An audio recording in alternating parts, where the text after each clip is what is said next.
SIR hearing നോട്ടീസിലും അവ്യക്തത. Voter എന്ത് രേഖയാണ് ഹാജരാക്കേണ്ടതെന്ന് ഹിയറിംഗ് നോട്ടീസിലില്ല. ജനന തീയതിയും ജനന സ്ഥലവുമുള്ള രേഖകളാണ് ഹാജരാക്കേണ്ടത് എന്നിരിക്കെ 13 രേഖകളും നോട്ടീസിൽ സൂചിപ്പിച്ചത് ആശയക്കുഴപ്പം സൃഷ്ടിക്കുന്നു.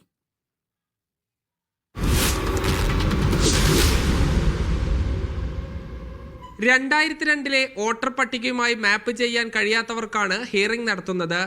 അന്തിമ വോട്ടർ പട്ടികയിൽ നിലനിർത്തുന്നതിനായി രേഖകൾ ഹാജരാക്കണമെന്നാണ് നോട്ടീസിലുള്ളത്. ഒരു വ്യക്തിയുടെ പേരും മേൽവിലാസവും ഉൾപ്പെടെയുള്ള വ്യക്തിവിവരങ്ങളും BLOയുടെ പേരും ഫോൺ നമ്പറും ഉൾപ്പെടെയുള്ള കാര്യങ്ങൾ അടങ്ങിയ ഹിയറിംഗ് നോട്ടീസാണ് ഓരോ ആളുകൾക്കും അയക്കുന്നത്.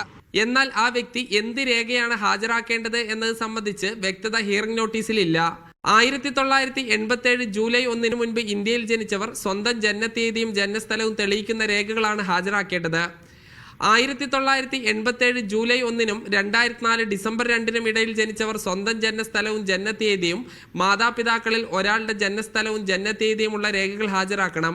2004 ഡിസംബർ 2 ശേഷം ഇന്ത്യയിൽ ജനിച്ചവർ മാതാപിതാക്കളുടെയും സ്വന്തം രേഖകളും സമർപ്പിക്കണം. ഈ തീയതികൾ സംബന്ധിച്ച വിവരങ്ങൾ പോലും ഹിയറിംഗ് നോട്ടീസിലില്ല. എന്യൂമറേഷൻ ഫോമിൽ വോട്ടറുടെ ജനനത്തീയതി അനുസരിച്ച് ഏത് രേഖ ഹാജരാക്കണമെന്ന് ഹിയറിംഗ് നോട്ടീസിൽ കൃത്യമായി രേഖപ്പെടുത്താം. എന്നാൽ ഫോറസ്റ്റ് റൈറ്റ് സർട്ടിഫിക്കറ്റ്, ജാതി സർട്ടിഫിക്കറ്റ് അടക്കമുള്ള 13 രേഖകളുടെ വിവരങ്ങളാണ് നോട്ടീസിൽ നൽകിയിരിക്കുന്നത്. ഇത് BLOമാർക്ക് പോലും ആശയക്കുഴപ്പം സൃഷ്ടിക്കുന്നു. ജനനസ്ഥലവും ജനനത്തീയതിയും രേഖപ്പെടുത്തിയ പാസ്പോർട്ട്, ജനന സർട്ടിഫിക്കറ്റ്, SSLC ബുക്ക് എന്നിവയാണ് നിലവിൽ ഹാജരാക്കാൻ കഴിയുന്ന രേഖകൾ. സാജിദ് അജ്മൽ, മീഡിയ 1, പാലക്കാട്.